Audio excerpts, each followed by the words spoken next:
mabulistu bukan makariman akhlak. Bagaimana kabar anak-anak sekalian? Sehat semua? Alhamdulillah. Meski kondisi COVID-19 belum benar-benar pulih, kita masih tetap menjaga semangat belajar kita, terus menjaga kesehatan kita dengan berolahraga dan mematuhi protokol kesehatan, serta senantiasa berdoa kepada Allah Subhanahu wa Ta'ala semoga COVID-19 segera berlalu dari bumi tertinggi. Amin amin ya rabbal alamin. Baiklah, anak-anak sekalian yang saya banggakan, mari kita tundukkan kepala sejenak untuk berdoa kepada Allah Subhanahu wa Ta'ala. Semoga apa yang kita pelajari hari ini dapat kita pahami dan dapat kita amalkan dalam kehidupan sehari-hari. Raditu billahi rabba wa bil islami dina wa bi Muhammadin nabiyyan wa rasula. Rabbi zidni ilma warzuqni fahma. Amin ya rabbal alamin.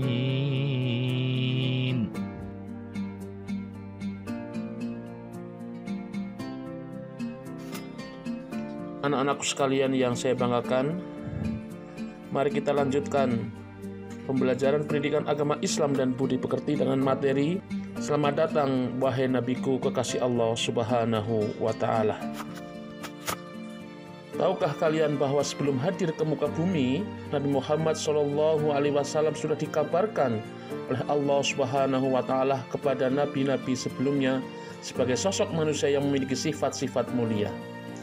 Bahkan Allah Subhanahu wa Ta'ala selalu bersalawat kepadanya. Nabi Muhammad SAW adalah penutup para nabi yang menjadi rahmat seluruh alam. Nabi Muhammad SAW adalah pembawa berita bahagia, ancaman, dan perintah yang merupakan manusia teladan sepanjang masa. Ia adalah manusia utusan Allah Subhanahu wa Ta'ala yang kepadanya umat manusia memohonkan syafaat. Tidak satu pun makhluk yang mencapai kesempurnaan yang dicapai Nabi Muhammad SAW. Sejak kecil, ia telah memperlihatkan ketulusan, kejujuran. Dia manusia yang seumur hidupnya tidak pernah berbohong, tidak pernah mengkhianati janji, dan sayang kepada yang miskin. Sungguh beruntung orang yang dapat menjumpainya dan mengikuti ajarannya. Kita sebagai pengikutnya, meskipun tidak menjumpainya, wajib meyakini kebenarannya dan patut menjadikannya teladan dalam kehidupan ini. Anak-anak sekalian yang saya banggakan, kehadiran Sang Kekasih. Nabi Muhammad SAW lahir pada hari Senin 12 Rabiul Awal atau 20 April 571 Masehi. Nabi Muhammad lahir dalam keadaan yatim. Ayahnya Abdullah bin Abdul Muthalib wafat saat Nabi Muhammad SAW masih berusia 6 bulan di dalam kandungan ibunya, yaitu Siti Aminah. Saat bayi, Nabi Muhammad diasuh oleh Halimatus Sa'diyah dari Bani Sa'ad, kabilah Hawazain. Di perkampungan Bani Sa'ad inilah Nabi diasuh dan dibesarkan sampai usia 5 tahun. Saat Nabi Muhammad memasuki usia 6 tahun, ibunya Siti Aminah wafat. Ia pun diasuh oleh kakeknya Abdul Muthalib. Sayang, hanya 2 tahun Nabi diasuh kakeknya, Abdul Muthalib meninggal saat Nabi Muhammad berusia 8 tahun. Selanjutnya, Nabi Muhammad diasuh oleh pamannya Abu Thalib sampai menginjak remaja. Sejak diasuh oleh pamannya, Nabi Muhammad diperkenalkan cara menjalani hidup, mencari pekerjaan sebagai penggembala dan buruh di usianya yang baru 10 tahun. Pada usia 12 tahun, Nabi Muhammad diperkenalkan ilmu perniagaan dengan majikannya, yaitu Siti Khadijah. Hingga suatu ketika, kafilah dagang mereka sampai di kota Basra. Seorang pendeta Buhairo menghampiri Abu Thalib dan mengatakan, "Aku mengenal anak muda ini sebagai sosok yang kelak akan dinobatkan sebagai rahmat bagi semesta alam. Hal ini telah tertulis jelas dalam kitab-kitab kami." Buhairah selanjutnya menyarankan kepada Abu Thalib, "Lindungi anak muda ini dari orang-orang Yahudi. Lebih baik bawa ia kembali ke Mekah." Abu Thalib pun menuruti saran pendeta tersebut. Pada usia 25 tahun, Nabi Muhammad mulai berdagang sendiri tanpa bantuan pamannya. Keberhasilan usaha dagang Nabi Muhammad itu disebabkan oleh pribadi mulia berikut ini. Yang pertama, berpendirian kuat dan teguh. Yang kedua, memiliki semangat kerja yang tinggi. Yang ketiga, memiliki kejujuran yang luar biasa. Yang keempat, memiliki sifat percaya diri. Yang kelima, menjunjung tinggi amanah dan kepercayaan yang diberikan orang lain. Yang keenam, mampu menghadapi segala cobaan dan rintangan dalam perjalanan.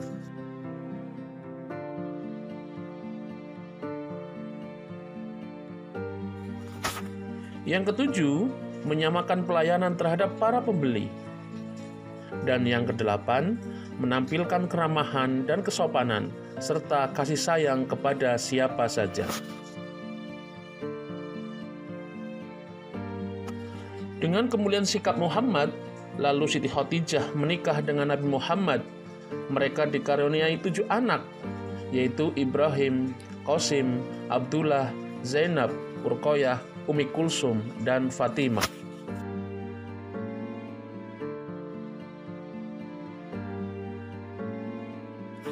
Nabi Muhammad diangkat sebagai Rasul Allah.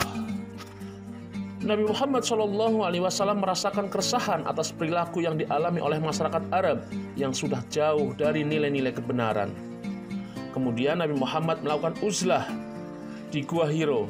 Hal ini dilakukan oleh beliau berkali-kali. Maka tepat pada tanggal 17 Ramadan tahun ke-40 dari kelahirannya, Nabi didatangi Jibril dan menerima wahyu pertama surat Al-Alaq ayat 1 sampai dengan 5.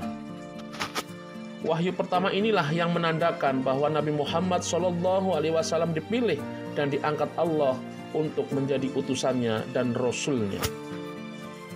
Dakwah Nabi Muhammad di Mekah. Setelah wahyu pertama ini, Jibril tidak muncul lagi untuk beberapa lama, sementara Nabi Muhammad terus menantikan wahyu berikutnya dan selalu datang ke Gua Hiro. Dalam keadaan menanti itulah turun wahyu kedua, yaitu surat Al-Mudaththir ayat 1 sampai dengan 7. Dengan adanya wahyu yang kedua, maka mulailah Nabi Muhammad mendakwahkan Islam kepada kerabat dengan cara sembunyi-sembunyi. Dakwah ini dilakukan Nabi selama 3 tahun, dan pada masa itu masuk Islamlah beberapa orang dari penduduk Mekah yang digelari As-Sabiquna Awwalun. Selanjutnya, dakwah secara terang-terangan di tengah-tengah masyarakat Quraisy dilakukan setelah turun firman Allah dalam Al-Quran surat Al-Hijr ayat 94. Sebagian besar masyarakat Mekah menentang dan memerangi dakwah Rasulullah. Bahkan Rasulullah dan para sahabatnya mengalami berbagai hinaan, gangguan, serta siksaan. Namun, beliau dan kaum muslimin bersabar dan tetap istiqomah di jalan dakwah.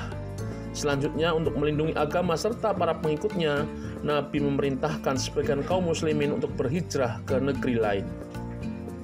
Hijrah pertama ke negeri Habsyi atau Afrika, dan kemudian hijrah yang kedua yaitu ke Yastrib atau Madinah. Prinsip berdakwah Nabi Muhammad. Prinsip berdakwah Nabi Muhammad. Yang pertama, dalam berdakwah mengedepankan akhlakul karimah atau akhlak yang terpuji. Yang kedua, dalam menyebarkan dakwah harus disertai dengan ketabahan, kesabaran, tahan uji, tangguh, ulet, sederhana, dan bersemangat baja. Yang ketiga, menggunakan sistem berdakwah dengan metode imbauan yang diiringi dengan hikmah kebijaksanaan. Yang keempat, mempunyai tujuan perjuangan yang jelas, yakni ke arah penegakan keadilan dan kebenaran, serta menghancurkan yang batil tanpa pamrih kepada harta, kekuasaan, dan kemuliaan duniawi. Anak-anak sekalian yang saya banggakan, demikian sekilas rangkuman materi sejarah Nabi Muhammad SAW. Apabila ada kekurangan, silahkan tuliskan di kolom komentar.